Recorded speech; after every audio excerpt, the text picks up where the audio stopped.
각자 구원의 문이 넓은가 좁은가에 대해서 우리가 생각했을 때에 어, 이 성경에서 보면 이 구원의 문에 대해서 가장 희망을 준 사람이 그 예수님 우편에 있었던 마지막의 강도잖아요. 그 강도가 아니었으면 우리가 이제 사실 강도는 예수님을 위해서 한 게 없어요. 강도가 한 게 뭐 있죠?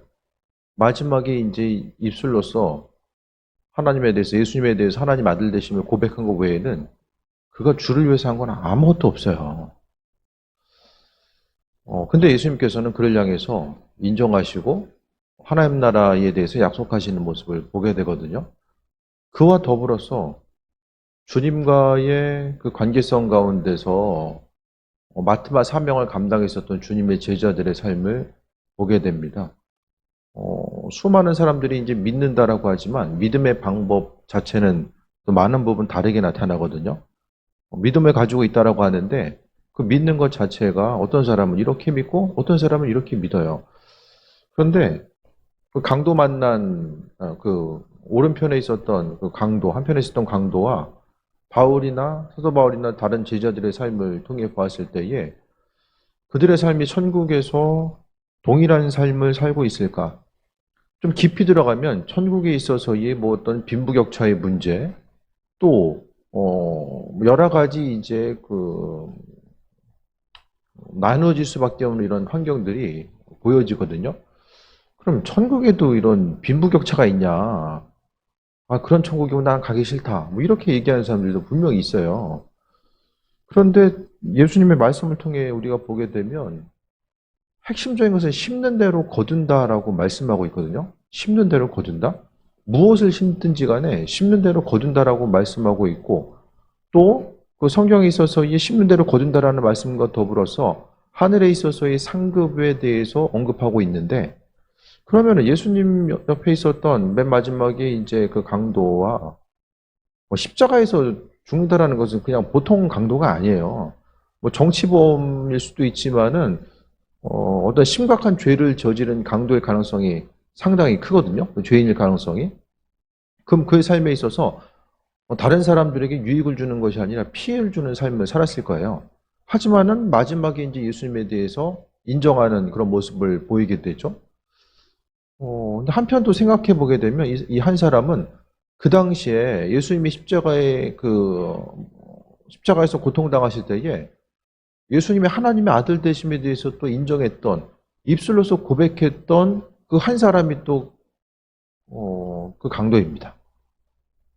다른 사람들은 뭐 예수님의 그 뭐 어머니 또 제자들도 있었지만은 그 당시에 예수님의 하나님의 아들 되심에 대해서 끝까지 십자가의 상에 달려 있는 그 모습을 보시면서 끝까지 그 하나님의 아들 되심을 인정한 사람이 누가 있었을까, 얼마나 많이 있었을까라는 사실을 보게 되는데, 그래도 끝까지 그 강도한 사람은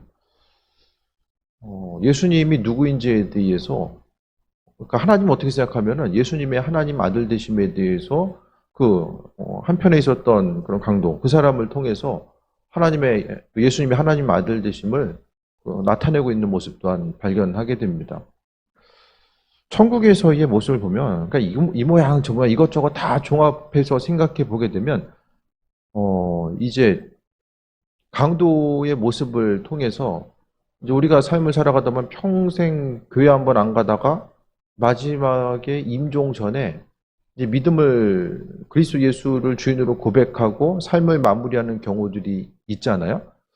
그런데 만약에 이제 그 강도 한 사람, 그 사람이 아니었으면은 이 임종 전에 주님을 믿고 고백하고 삶을 마무리하는 이들이 하나님 나라에 거할 수 있을까라는 것에 대해서, 왜냐하면 가지고 있는 믿음이 삶을 통해서 증명되어야 됨을 말씀드리거든요. 그러니까 그 믿음이 온전한 것인가 아닌가에 대해서 이런 증명할 기회 자체가 이게 없는 거잖아요. 누군가에게는. 그러면은 그 한 사람을 통해서 우리는 뭘 알게 되냐면은 그래도 구원이 있다. 온전한 믿음, 행위적인 것이 뒷받침되지 않았다라고 할지라도, 그러니까 사정과 형편이 마지막 순간이 어찌할 바를 모르니까. 근데 그런 것을 보게 되면 흔히 이제 교회 가운데서 목사님들도 부끄러운 구원이 있다라고 이야기하잖아요. 왜 부끄러울까? 참 부끄럽다는 말과 이 구원 자체를 이제 양립시켜 놓는다라는 것이 힘들 수 있지만은 부끄럽다라는 것은 상대적인 개념일 거예요. 주를 위해 헌신하고 수고하고 자신의 생명을 통해서 모든 것을 주를 위해 헌신한 수많은 사람들에 비해서 마지막에 구원받은 사람은 주를 위해서 한 것이 아무것도 없을 수 있다라는 거죠. 그래서 부끄러운다는 그 개념이 하나님께서 허락하신 주신 구원이 등급이 있어가지고 뭐 부끄러운 구원 아닌 구원 이것이 아니라 구원받은 사람 스스로의 삶을 생각했을 때에 그러니까 하나님께서 마지막에 구원해 주신 것 자체가 감사하지만은 주를 위해서 한 것이 아무것도 없기 때문에 그 구원받았지만은 또 마음속에 어느 정도의 좀 부끄러운 생각을 갖게 되는 거죠. 부끄럽다라고 이야기할 수도 있고 마음에 좀 죄송한 마음이라고 표현할 수도 있을 거예요. 그래서 구원받음에 있어서 구원의 문이 이제 넓으냐 좁으냐를 또 먼저 말씀드리기 전에 제가 생각하는 이런 구원관에 대해서 생각한다면은 그 십자가 사건에 있었던 예수님 십자가 달렸을 때에 한편에 있었던 그 한 사람, 그 죄인 한 사람, 그 사람을 통하여서 부끄럽지만은 그래도 구원받는 것, 믿음을 통해서 그 믿음이 그리스도 예수께서 하나님의 아들 되심에 대해서 온전히 고백하는 사람에게는 분명하게 하나님께서 구원해 주신다라는 것. 그런데 구원은 받는데 하나님 나라에서 심은 대로 거두게 하신다라는 것. 이 세상에서 주를 위해 수고하고 헌신한 모든 것들에 대해서 하나님께서는 반드시 기억하시고 성경은 하나님께서 갚아주신다라는 것을 말씀하고 있거든요. 옆 사람 한 사람에게 행하는 것 자체가 하나님께서 갚으신다라는 것에 대해서 말씀하고 있어요. 그래서 천국에서의 모습을 보게 되면 하나님은 행한 대로 갚아주신다라는 것. 그래서 이 세상에서의 삶은 그냥 얼마나 많이 가지고 있는가, 얼마나 많이 가질 수 있는 능력을 또 소유하고 있는가, 그것에 따라서 어떤 평가의 기준이 서로를 향해서 달라지지만 하나님 나라에서는 분명하고도 정확하게 하나님 나라의 합한 자로서의 온전한 삶을 살았느냐가 또 기준이 되고, 이 땅 가운데 우리는 단순히 구원받는 것, 거기에 목적을 두기보다는 구원 이후에 하나님께서 허락하실 은혜의 상급에 더 마음의 중심을 두면서 살아가야 됩니다. 그래서 하루하루의 삶의 여정 가운데서 구원의 문제에 대해서 돌아보고, 이 땅 가운데서 우리가 삶을 다라고 생각하면 더 움켜줘야 되고 더 힘쓰고 노력해야 되고 이 세상에서 더 많은 것을 누리기 위해서 거기에 온갖 마음과 생각을 다 빼앗기게 되는데, 하지만 우리가 생각하기에 우리의 그 온전한 부유함 자체는 육적인 부유함보다 훨씬 더 중요한 것이 이제 영적인 부유함의 모습입니다. 그 부유함 자체가 어떤 재물적인 것만 이야기하는 것이 아니라 하나님 앞에 얼마큼 헌신된 자로서 살아갔는가, 그것에 따라서 이제 많은 부분이 아버지 앞에서의 온전한 상급으로 달라지게 됩니다. 그래서 세상 가운데 봤을 때에 예수님의 제자들, 특히 이제 사도 바울 같은 사람들은 예수님 만나서 세상적으로는 거의 정말 그냥 삶에 있어서의 퇴보를 떠나서 이걸 지나서 정말로 주변 사람들 보기에는 안타까운 시선으로 그들을 바라볼 수밖에 없지만, 하나님 보시기에 믿는 사람들은 주님의 제자들과 바울사도 그들을 보면서 아, 인생 정말 안타깝다, 그렇게 여기는 사람은 없을 거예요. 그러니까 우리가 세상을 살아감에 있어서 좁은 문이라고 이야기하는 것은, 하나님 나라의 합한 자로서의 삶을 살아가는 것이 좁은 문이라고 이야기하는 것은 다른 어떤 것이 아니라 삶에 있어서 예수님 때문에 포기해야 되는 그런 여러 가지 모습. 그런데 이 포기하는 것이 하나님 나라의 중심과 가치관을 두지 않으면은 세상 것에 대해서 포기하는 것 자체가 정말 쉽지 않습니다. 보여지는 것이 주는 강력함이기 때문에 우리가 온전히 바라봐야 될 것들, 하나님 나라에 대한 그 소망 자체, 그것은 자원하는 마음을 가지고 행하지 않으면 안 된다는 것을 말씀드립니다. 그래서 항상 이제 여러 가지 면에 있어서 주변에 여러분과 이제 교제하는 수많은 사람들이 있을 거잖아요. 근데 그들과의 삶의 여정 가운데 세상 것을 두고 비교하기보단 하나님 나라의 그 관점 가운데서 나 자신을 분명히 또 바라볼 수 있어야 됨을 오전에 말씀드렸습니다. 주변에 있어서 이제 동역자로서 목회하신 분들이 이제 많이 있죠. 근데 그 중에서도 보면 특히 이제 뭐 선교사님들의 삶을 돌아보게 되면 이 땅에서 목회하는 것도 만만치 않지만 또 선교지에서 목회하는 것도 이제 만만치 않잖아요. 그 삶에 있어서의 자신의 삶을 드리고자 하는 거.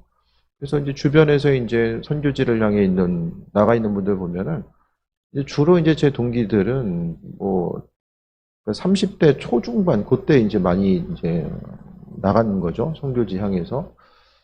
자신에 있어서의 좀 인생의 가장 귀한 시간들, 뭐 20대, 30대, 40대 그런 귀한 시간들에 대해서 보내면서 주께 헌신하고, 그래서 여러 가지 면에 있어서 그 선교사님들처럼 신분이 불안정한 분들이 없어요. 그냥 추방되면은 그냥 와야 되는 그런 상황들이 있고, 그래서 이제 한국 교회가 어떤 파송 교회가 확실하게 세워져서 가면은 조금 더 좀 재정적으로도 좀 압박을 덜 받을 텐데, 한국 교회가 점점 더 좀 어려움을 경험하면서 해외로 선교사님들 향해서 이제 지원해 줄 수 있는 부분 자체가 또 많이 이제 좀 어려움이 생기고, 또 여러 가지 사역 면에 있어서 또 자녀들을 양육해야 되고 선교지를 향해서 헌신해야 되고 맡은 바 사명을 감당해야 되는 거. 이 땅에서 수많은 이들이 있지만 또 선교사님들의 모습을 보게 되면 자원하는 마음을 가지고 또 낮은 곳을 향해서 나아가고자 하는 그 모습 자체를 발견하게 됩니다. 그래서 이제 교회에 있으면서도 좀 가끔 그런 생각을 드는 것이, 이제 선교사님들의 삶을 통해서 저 자신과 좀 비춰보게 되면 마음속에 있어서 항상 다들 그분들도 주님 앞에 설 때가 있고 저 자신도 주님 앞에 설 때가 있는데, 나름대로의 그 사역과 사명의 자리는 다를 수 있지만은 그 앞에 온전하게 주님 앞에 섰을 때에 정말 좀 부끄러움 당하지 않아야 되는데라는 그런 생각을 조금 더 하게 되죠. 그래서 그냥 선교사님들 봤을 때에 눈앞에 보여지는 것 자체, 또 항상 이제 모든 것이 뭐 확실하게 정해진 것이 아니라 불완전한 이런 터전 위에서 삶을 살아갈 수밖에 없는 것이 세상적인 관점과 기준에 보기에는 정말 좀 어려울 수 있지만은, 그래도 하나님 나라에 대한 그 상급, 아버지께서 갚으신다라는 그 상급의 분량에 대해서 생각해 보게 되면 영적인, 사실 말씀드리기 재벌이죠, 재벌. 세상 사람들이 영적인 재벌이 그들인 거예요. 그래서 이 세상 가운데서 온전한 삶, 그래서 우리는 이제 천국에 들어가느냐, 들어가지 못하느냐, 그것에 중심 둘 것이 아니라 항상 하나님 보시기에 합한 자로서 우리가 천국에서의 아버지께서 주실 것들, 그러니까 믿는 사람들이 우리가 생각하기 가끔은 눈에 보이는 거 생각하면서 내가 하나님 보시기에 어떤 사람인지를 생각해야 되는데, 내가 나 자신을 바라보고 또 주변 사람들이 나를 바라보고 또 교인들도 서로를 바라볼 때마다 세상 가운데 하나님께서 얼마나 많은 것을 주셨고 그것을 누렸느냐 누리지 못하느냐, 그것에 따라서 서로를 좀 안타깝게 생각하고 나 자신을 안타깝게 생각하는 경우들이, 또 그것을 항상 우리는 조심해야 됩니다. 삶의 여정 가운데 점점 더 시간이 지나면 지날수록 삶을 죽음이라는 단어에 점점 더 익숙해질 수밖에 없어요. 먼 단어가 조금 더 이제는 친밀함으로 이제 조금씩 나이가 들면 이제 가까워 온다라는 사실을 우리가 이제 생각하게 되잖아요. 그러니까 삶의 순간순간마다 우리가 잊지 말아야 될 것은 하나님 나라의 합한 자로서 이 구원의 문제, 영원 구원의 문제를 또 중요하지만은 그 이후에 아버지께서 허락하신 은혜의 상급이 무엇일까에 대해서도 분명히 돌아볼 수 있어야만 합니다. 우리가 앞으로를 살아가고 또 하나님의 이끄심과 인도하심에 대해서 바라봐야 되는데, 정말로 내 삶에 있어서의 주인 되심의 하나님에 대해서 바라보고 나아가는 것이 선행되어야지만이 천국문, 하나님 마음에 합한 자로서 온전한 삶을 살 수 있게 되고, 성경은 여러 가지 면에 있어서 이제 그 열처녀의 그 비유에 대해서도 이야기하고 있고, 또 달란트의 비유를 통해서도 말씀하고 있고, 오늘 좁은 문, 닫힌 문, 그 문에 대해서 강조하고 있거든요. 근데 여기서 한 가지 확실한 것은 문은 닫히면 열리질 않는다라는 거예요. 한 번 문이 닫히면 열릴 수가 없다라는 것을 말씀하고 있습니다. 그래서 우리가 우리의 외적인 신앙적인 행위에 속으면 안 된다라는 사실을 오전에 또 말씀드렸었는데요. 많은 부분에 있어서 이게 좀 상당히 큰 딜레마입니다. 신앙인으로서 그래도 나는 그래도 좀 좁은 문으로 가려고 하고 다른 사람들보다는 좀 불편함을 감수하고자 한다. 근데 여러분이 기준으로 삼고 있는 다른 사람은 어떤 사람입니까? 어떤 사람입니까? 어떤 사람? 네. 그 기준 자체를 어디다 두냐가 되게 중요합니다. 다른 누군가에 비해서 믿음 생활 자체가 삶에 그다지 큰 영향력으로 다가가지 못한 누군가가 아니라 정말로 주를 위해서 삶을 들였던 누군가의 삶과 굳이 비춰보려고 하면은 그들과의 삶을 비춰면서 나 자신을 바라봐야 되고 이 말씀을 통해서 스스로를 비춰봐야 됨에 대해서 말씀드립니다. 그래서 본문 가운데 어떤 사람이 23절에 구원받는 사람이 적으니까? 라고 물어봅니다. 이 당시에도 이 구원의 문제에 대해서 궁금증을 가지고 있었던 사람들이 있었던 것 같아요. 그래서 예수님은 사람이 많다 적다라고 말씀하지 않고 중요한 것은 좁은 문으로 들어가기 힘쓰라. 내가 너에게 이르노니 들어가길 구하여도 못하는 자가 많을 것이다 라고 말씀하고 있습니다. 그러니까 좁은 문이라는 것은 다 우리가 아는 것처럼 불편하죠. 세상적인 관점으로 보기에는 정말로 힘들고 어렵고 불편하고 이 피해가고 싶은 이런 여러 가지 이제 생각들이 많이 다가오게 되죠. 그런데 잊지 말아야 될 것은 주께서 좁은 문으로 들어가라. 불편한 거 감수하고 예수님께서 세상 가운데 그 성경에서 이 세상에서 누리는 것은 어떤 물질적인 복과 평안함보다는 주님과의 교제함을 통해 누리는 영적인 축복과 이 복을 계속해서 강조하고 있거든요. 그런데 이제 사람들이 보고 싶은 것만 봐야 이 복의 개념을 계속해서 물질적인 것으로 가져오게 됩니다. 진정한 축복은 주님과의 함께함을 통해서 좁은 곳에 있지만은 그리스도 예수 그분과 함께함을 통해서 그곳이 더 이상 좁은 곳으로서 내 인생에 다가오지 않는 그 온전함에 대해서 말씀하고 있는 거예요. 그러면서 25절에 집주인이 일어나 한번 문을 닫은 후에는 너희가 밖에 서서 문을 두드리며 주여 열어주셔서 하면 그가 대답하여 이르되 나는 너희가 어디서 온 자인지 알지 못하느니라. 근데 가장 큰 문제가 이게 나름대로 신앙생활하는 것의 문제입니다. 나름대로 신앙생활하는 거 그거 정말 조심해야 돼요. 그 삶의 여정 가운데 신앙생활하면서 좀 믿음 생활 자체가 좀 긴장이 되십니까? 어떠세요? 어떠세요? 네. 저도 정말 자주 그런 생각해요. 아, 은퇴할 때까지 정말 제정신 가지고 목회할 수 있을까? 이게 제정신이라는 게 좀 하나님 앞에 합한 자로서의 그 믿음의 본질, 목회를 처음 시작하면서 가졌었던 그 목회의 본질을 가지고 끝까지 정말 주님 앞에 가는 순간까지 지킬 수 있을까? 그것에 대해서 계속해서 순간순간 생각을 해요.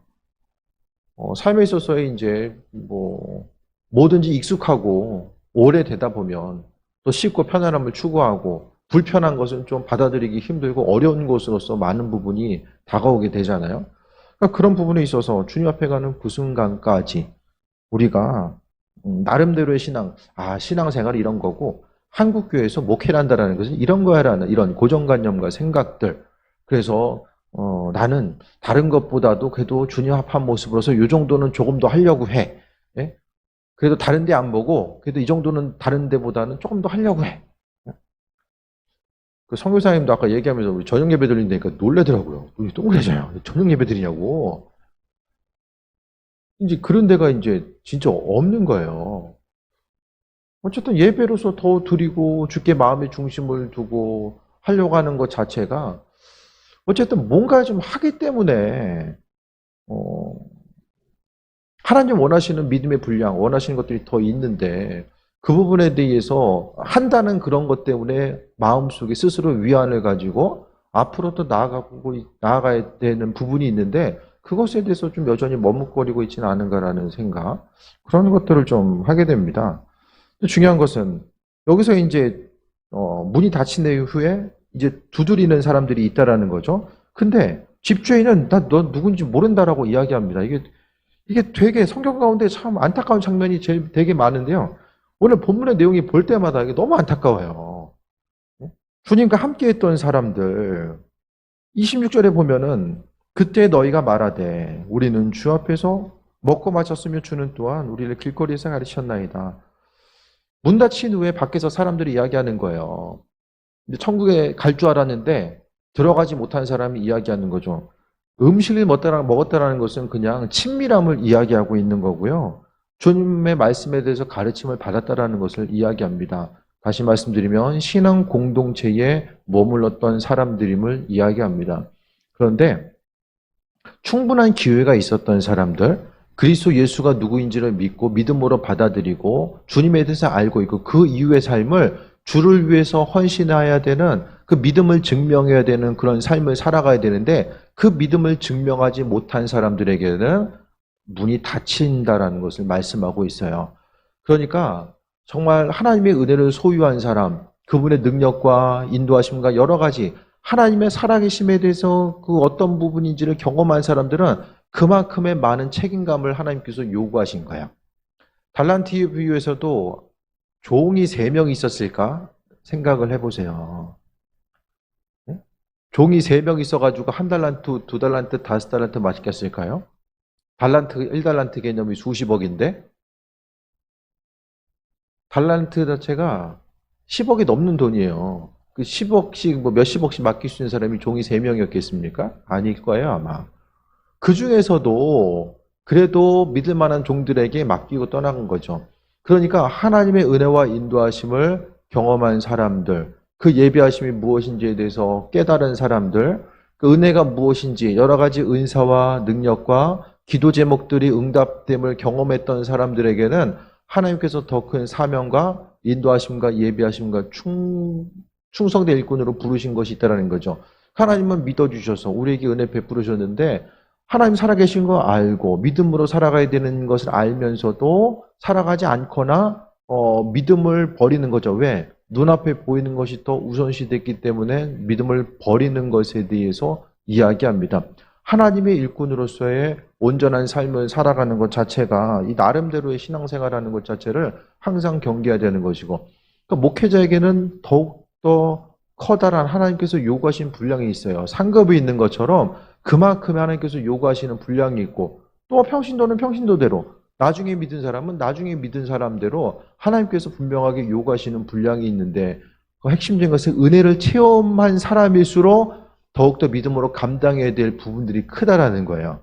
그래서 이제 직분자들일수록 주일에 충성된 이들이 믿기만 하면 구원받으면 충성된 이들은 무조건 천국 가겠죠? 주님 있다는 것을 알아요. 그런데 삶을 통해서 증명하지 못하고 그 삶의 모습 자체가 하나님의 주인 되심에 대해서 인정하지 않고 하나님 계심에도 불구하고 없는 사람처럼 살다 보면 그것이 이제 구원과는 상관없는 삶을 이야기하는 거죠.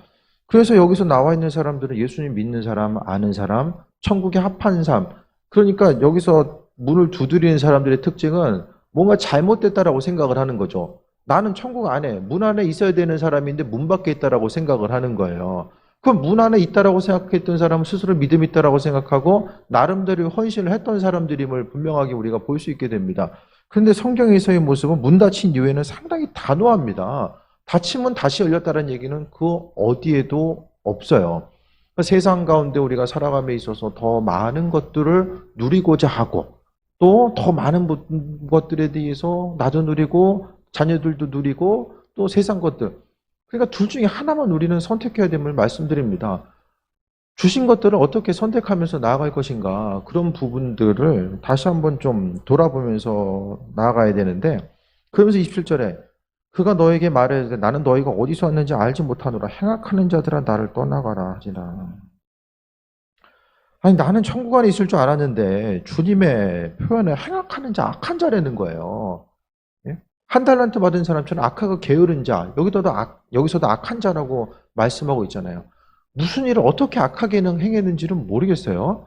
그런데 중요한 것은 이 선하고 악의 기준은 나가서 범죄하는 그것뿐만 아니라 의를 행할 줄 알고도 행하지 않는 것 자체가 죄라고 이야기하잖아요.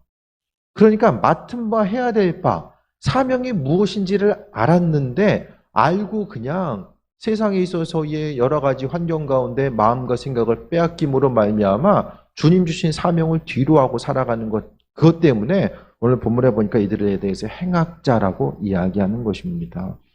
악의 개념 자체는 신앙인들에게 조금 더 다르게 다가올 수 있어야만 합니다. 성경에서의 선과 악은 어떤 그 도덕과 법률에 의한 것이 아니라 철저하게 하나님의 뜻과 인도하심, 그분께서 옳다라고 여기시는 것이 선이고 아니다라고 생각하는 것이 바로 악의 모습입니다. 그래서 순간순간 삶의 여정 가운데 누구나가 정말 주님 앞에 가는 그 순간까지 이 부담감과 긴장감을 항상 가지고 있어야만 합니다. 주님 보시기에 합한 자로서의 삶을 살아가고 있는가에 대해서 돌아보는 거죠.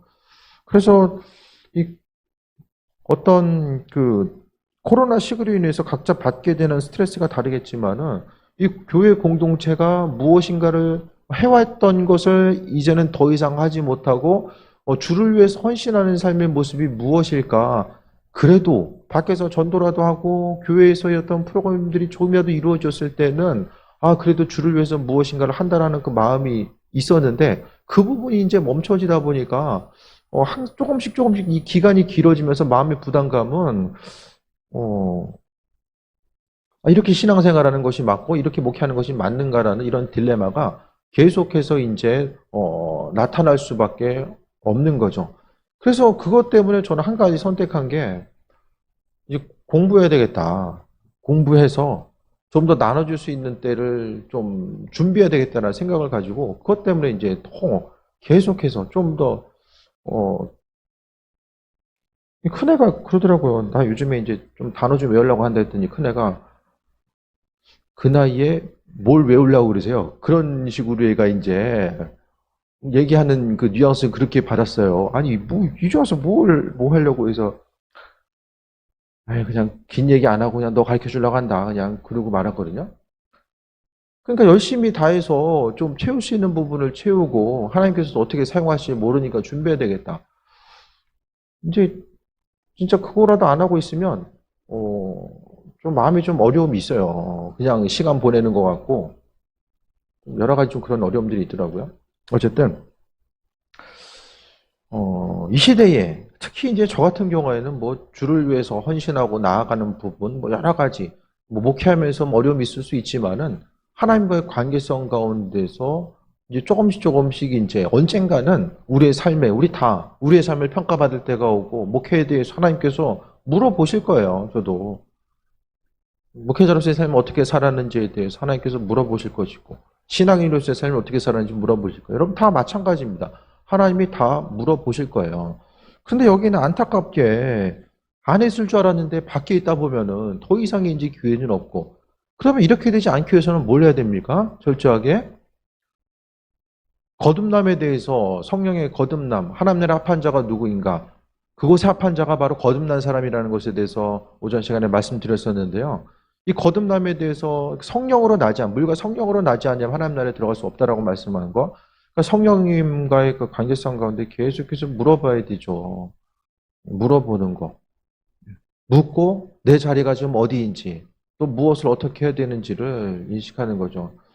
목회하는 것도 그렇고 설교 말씀 전하는 것도 그렇고 우리 스스로 내 스스로의 방법이 아니라 하나님께서 그 모든 걸 행하신다는 그 믿음 때문에 우리가 또 여러 가지 일들을 감당할 수 있게 됩니다. 그래서 행악하는 자들아, 이 듣는 사람들은 얼마나 긴장하고 어떻게 생각하면 좀 억울함을 가지고 있을 수도 있었을 거예요. 나는 의인으로 생각했는데 주님이 행악자다, 악한 자다. 이렇게 이야기를 들었을 때에 마음에 정말로 이제 어려움이 있고 심지어 28절에 너희가 아브라함과 이삭과 야곱과 모든 선지자는 하나님 나라에 있고 오직 너희는 밖에 쫓겨난 것을 볼 때 거기서 슬피 울며 이를 갈리라.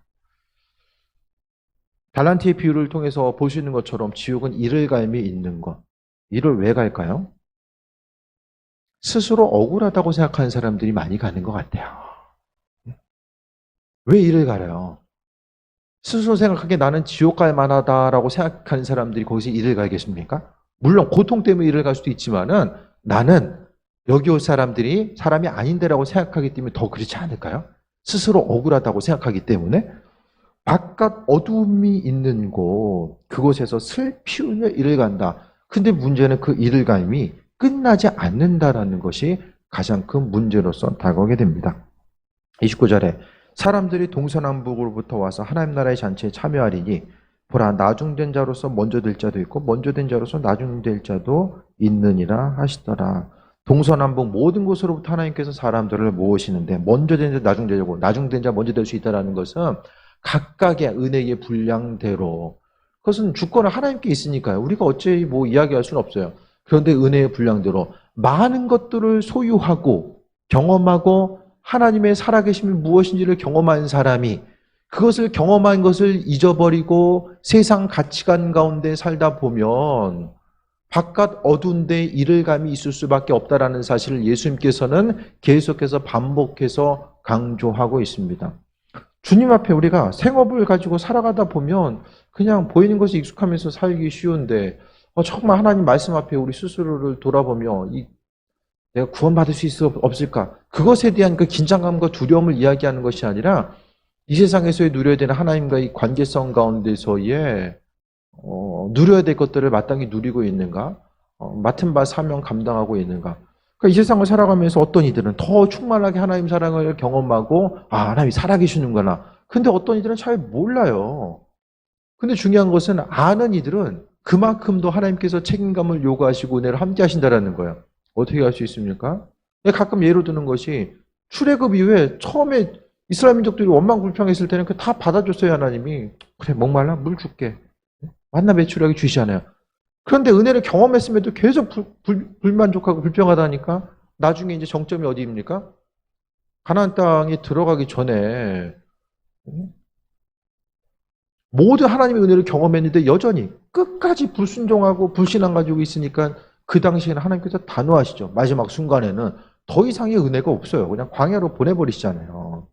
그 은혜를 경험한 사람일수록 그러니까 말씀을 많이 듣고 예배에 참여하고 주께 헌신한 사람일수록 그만큼 하나님께서 많이 주시고 은혜의 상급으로서 하나님께서 허락해 주실 거예요. 근데 중요한 건요. 가변성이잖아요. 가변성.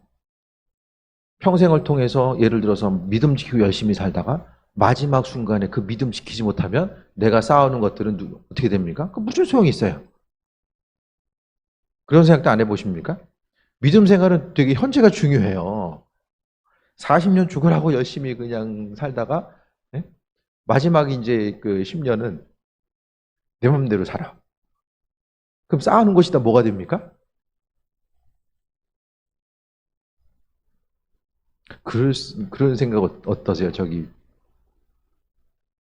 평생 신앙생활 하다가 마지막에 치매가 와가지고 아무것도 기억도 못해. 그거 어떻게 돼요? 큰일 났네.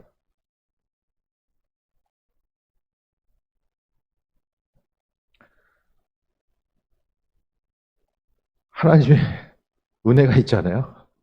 하나님의 은혜. 좀 그렇게 생각을 해요. 하나님의 은혜. 하나님이 피도 눈물도 없는 분이 아니라 은혜를 통해서 구원해 주시는 거죠. 좀 그렇게 봐요. 말씀 정리합니다. 우리가 긴장해야 되는 것은 제가 긴장해야 된다. 계속 말씀드리잖아요. 왜냐하면 우리의 육신의 소욕들이 너무 강해요. 주변 환경들이 우리로 하여금 믿음 지키기 힘든 환경으로 점점 더 흘러가고 있고 사람의 본성 자체가 말씀대로 살아가는데 계속해서 부딪힘과 방해 요소로 다가오게 됩니다.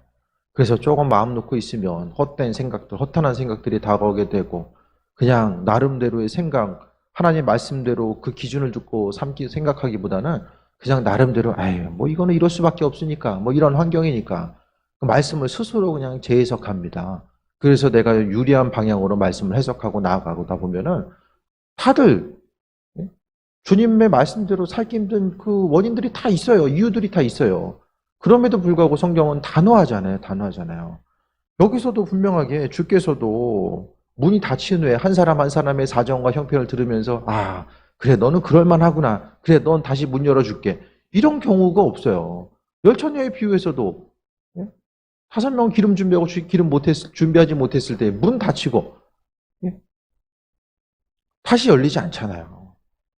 그러니까 우리가 날마다의 삶을 통해서 계속해서 이제 좀 긴장감을 가지고 신앙생활을 한다는 것을 강조하는 것은 우리가 그것까지라도 그 작은 긴장감이라도 놓아버리면은 그냥 믿음 생활 자체가 무엇인지 하나님의 은혜가 무엇인지 그걸 깨달아 알지 못하고 그냥 하루하루 그 세월에 내 몸을 맡기다가 이제 삶이 정리될 수밖에 없는 이런 안타까운 상황이 있는 거죠.